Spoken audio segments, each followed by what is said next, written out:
Hello, hello. Welcome to another grounded meditation with Akiki. Today we are going to do a guided meditation for the anxious attachment style.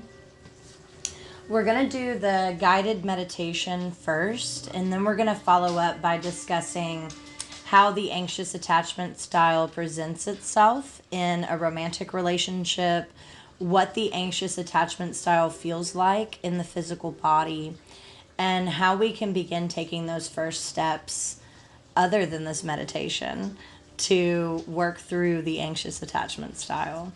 This meditation is a great place to start. It's also a great exercise to refer back to as you're working through some of the feelings associated to the anxious attachment. First, I'd like you to begin by finding a comfortable position. You can sit or lie down. I prefer my meditation pillow.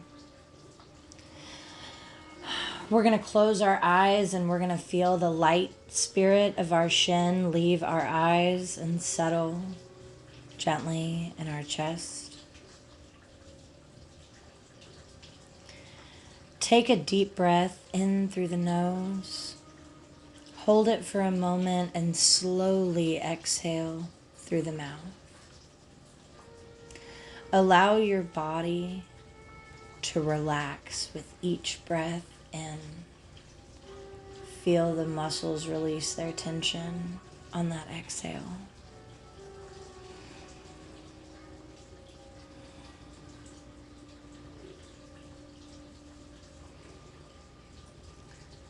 Welcome yourself to this moment of peace and self-discovery. Today, we will explore the nature of your feelings and cultivate a sense of security and calm within yourself. As we embark on this journey together, remember that it is okay to feel vulnerable, and it is also okay to seek comfort within.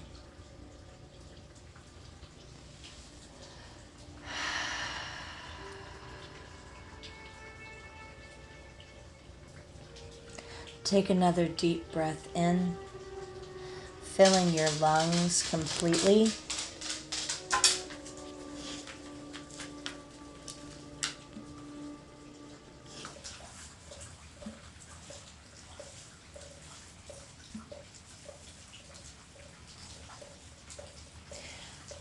Take another deep breath in, filling your lungs completely. And as you exhale, imagine releasing any tension or stress. Picture your breath as a gentle wave washing over you, soothing and calming. With each inhale, allow your body to sink deeper into relaxation. And with each exhale, let go of any worries or fears.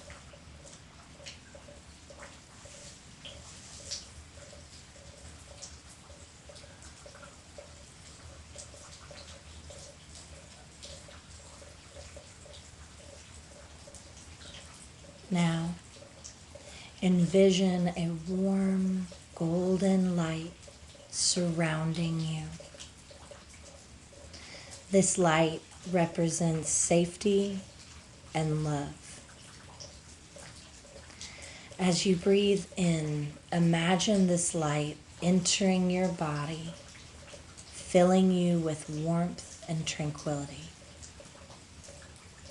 Let it envelop you, easing your mind and soothing your heart. With each breath, this golden light grows brighter, reminding you that you are worthy of love and comfort.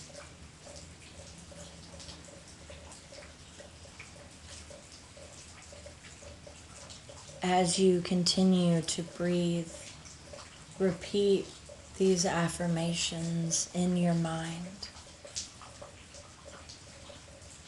I am enough just as I am.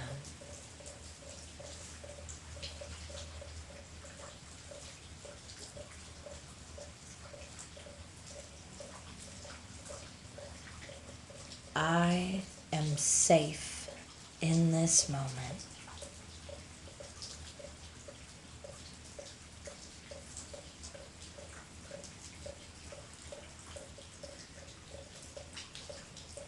It is okay to ask for love and support.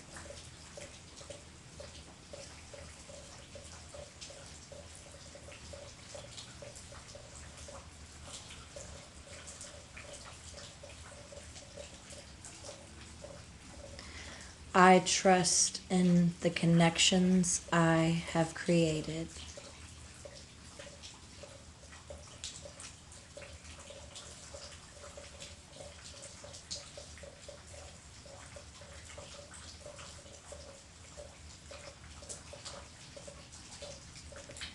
I embrace my feelings without judgment.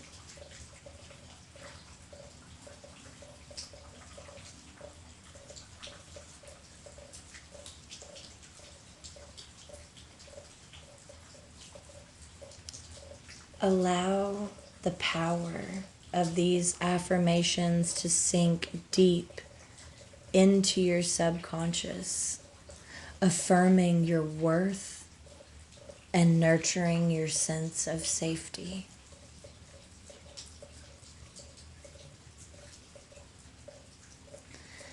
Now, gently, I want you to bring your awareness to any feelings of anxiety or fear that arise.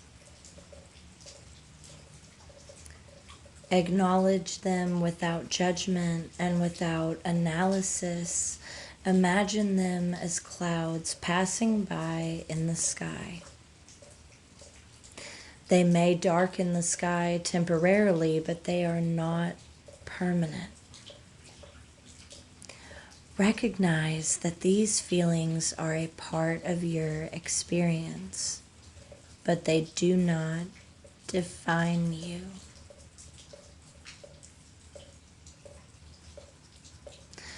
Turn your attention inward and connect with your heart. Imagine your heart as a soft, gentle flower. With each breath, visualize this flower opening up, allowing love and compassion to flow in. Allow yourself to feel the essence of love that resides within you, which is always accessible, regardless of external circumstances.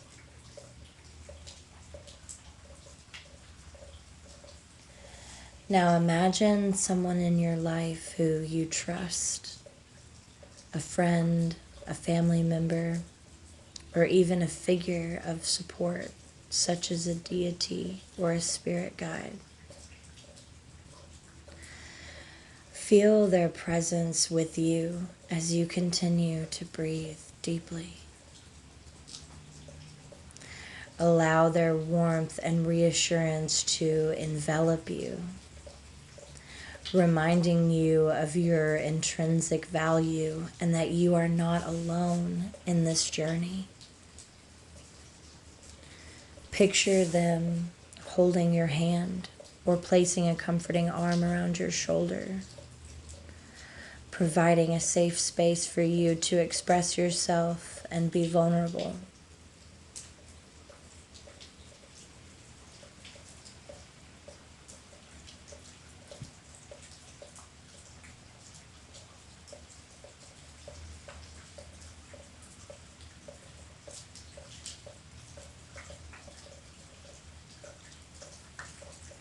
When it feels comfortable to you, begin to wiggle your fingers and toes, twitch your nose, and come back to me.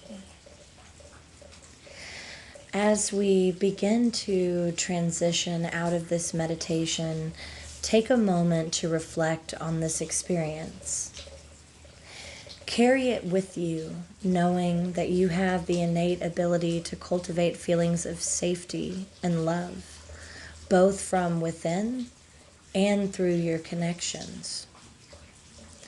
Remember that it is perfectly natural to seek support, and doing so is an act of strength. Now take 3 deep breaths, feeling the ground beneath you and the air filling your lungs.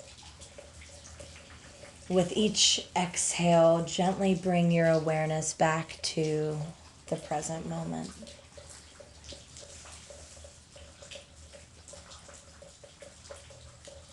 When you feel comfortable to do so, begin to open your eyes, allowing the tranquility of this meditation to remain with you as you continue your day. Thank yourself for taking this time for self-care and reflection. You are worthy of love, connection, and peace.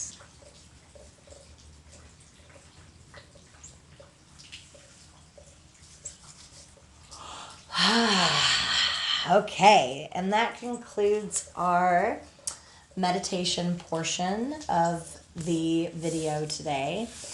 But I also want to talk about how anxious attachment can arise in a romantic relationship and what some common behaviors of the anxious attachment style look like. Bear in mind, too, that one glove doesn't fit all. You're going to have some people with 1 or 2 of these. You're going to have some people with the whole list. You're also going to have people that are a disorganized attachment. So they may be a percentage of anxious and a percentage of, oh my gosh, what's the word? Avoidant. Okay, so you're going to have, excuse me, you're going to have a part anxious and a part avoidant in a disorganized attachment style. So perhaps you have a few of these characteristics if you fall in the disorganized section. So some common behaviors and feelings that may arise can be fear of abandonment, where individuals with an anxious attachment style worry that their partner will leave them or abandon the relationship. This fear can also be subconscious, and it can lead to clinginess or overly dependent behaviors. Anxious attachments also need reassurance consistently. They may frequently seek validation from their partner, asking for reassurance about their feelings or the stability of the relationship. This need for affirmation can become exhausting for both partners. Overthinking and rumination. An anxious attachment may find themselves excessively analyzing their partner's words and actions. They interpret neutral or ambiguous behaviors as signs of dissatisfaction or rejection. And because the anxious attachment has the false narrative already that their partner is going to reject them, they therefore look for clues that that false narrative is true. So you'll notice in an anxious attachment, any little thing, change of tone or body posture can come off as a rejection or a dissatisfaction to an anxious attachment. They also may have some jealousy. It stems from insecurity about their partner's commitment, and this can result in partners' interactions with others being questioned. So they can be very possessive. It can make it pretty uncomfortable for their partner because it makes the other person feel as if they've lost their own autonomy and their ability to choose. An anxious attachment will also have very intense emotions. So they might swing between love and fear, and it can create kind of a roller coaster of emotions in a relationship. An anxious attachment is also going to have difficulty communicating their needs. Um, they may have strong emotional needs, but they just don't express them directly. They might resort to indirect signals or sulking, and they kind of create like a puzzle that their partner will have to solve in order to soothe them. And that difficulty is, I mean, I call it naughty baby, when they're trying to just not not be soothable. And throwing those kind of fits can often be from anxious attachment. You'll also notice that an anxious will push for commitment.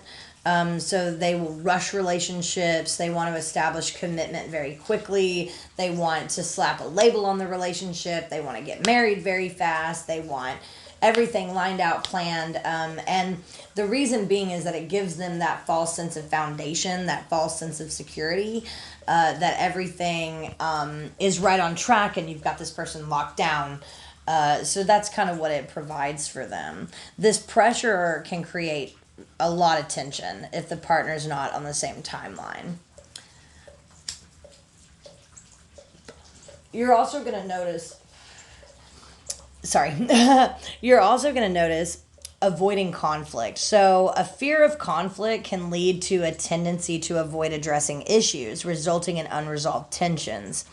They might worry that a disagreement could lead to their partner leaving. So therefore, they just kind of sit on it. They don't want to address anything, any kind of conversation feels like conflict.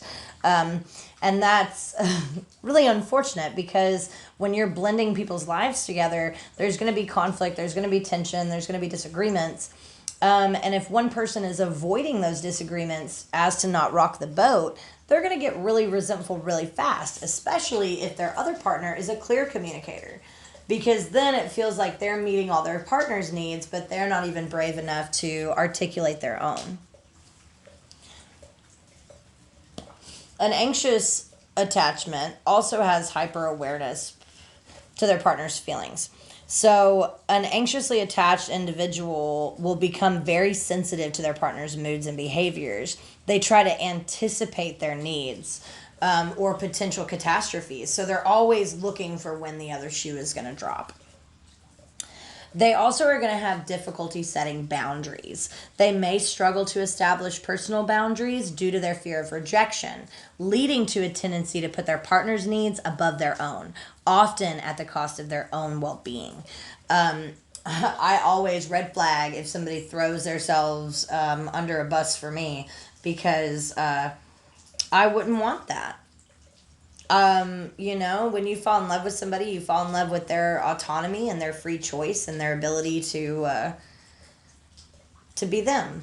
So if you have someone who's anxious and they struggle to set those boundaries and they struggle to say, you know what, no, this is where I begin and this is where we begin, then there's going to be a lot of confusion in the relationship.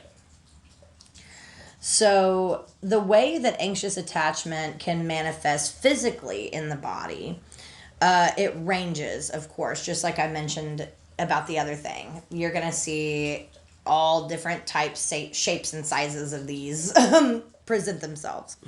One of them is tension and tightness. So a lot of people with anxious attachment feel muscle tension in the shoulders, the neck, the jaw. It's a physical manifestation of stress and anxiety. Always clenching, always bearing down, always shoulders up to the ears. It's just going to really increase that tightness in those areas.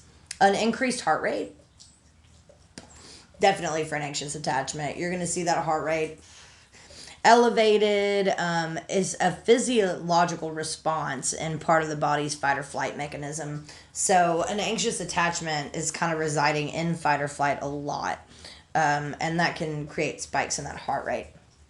They're going to have butterflies in the stomach potentially, so nervousness always about how their partner is feeling. That links back to that hyper-focusing on the partner.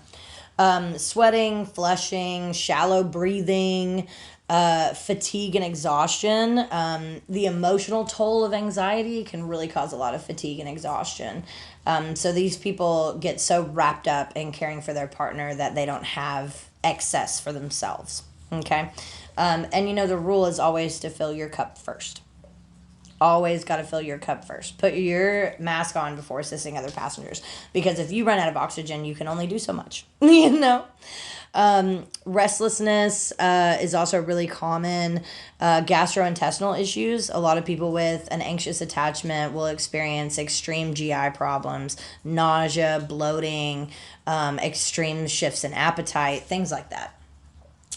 They may also experience feeling on the edge. So just being hyper vigilant and alert and like looking for danger, because that's where their mindset is. They're anxious. So they're looking for what could catch fire in the house. They're looking for what could, explode or implode or get in the way or fuck up their situation. So, feeling on edge or even emotional numbness. Overwhelming anxiety can make you disassociate from your body. And so when you feel disconnected from your body, you're disconnected from your emotions, you're disconnected from your feelings, you're disconnected from reality. So that's really common in our anxious attachments. So what do we do, right? How do we start to work on this aside from this wonderful meditation that I gave you guys a moment ago? And the biggest thing you can do is recognize patterns. Start observing your thoughts, your feelings, your behaviors in all your relationships, not just your romantic one. What comes up for you when you talk to your mom? Can you not tell your mom no? What situations are arising for you? Keep a journal to note when you feel anxious, clingy, or insecure. Understanding your triggers will help you respond more effectively in the future. If you're aware of it and you recognize it, that's half the battle, I swear.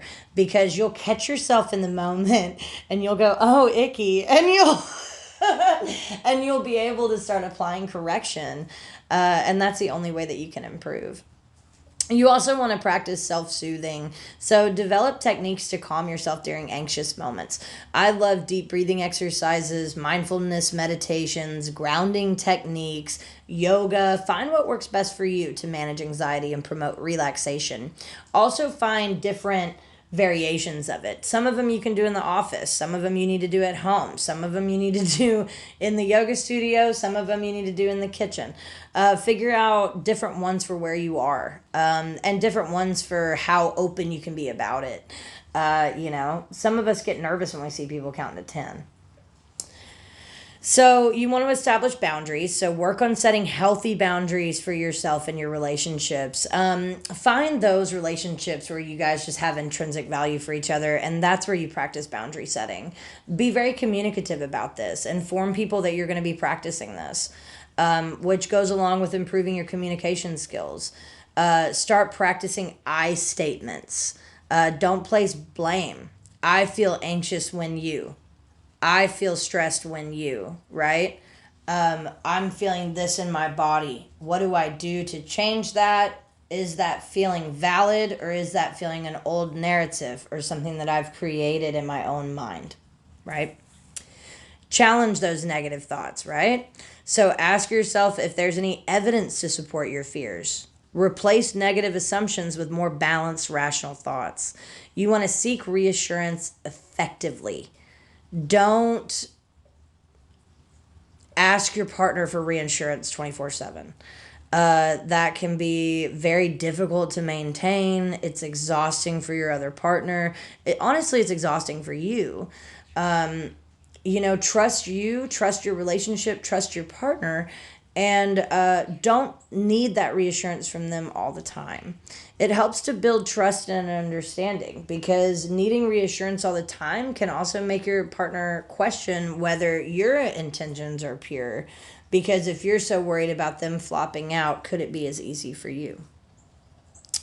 You want to foster self-compassion. Be kind to yourself. Recognize that change takes time and that it's okay to feel vulnerable. Treat yourself with the same compassion you would offer a friend. When you hear that negative self-talk, think about your child or your mother, brother, friend.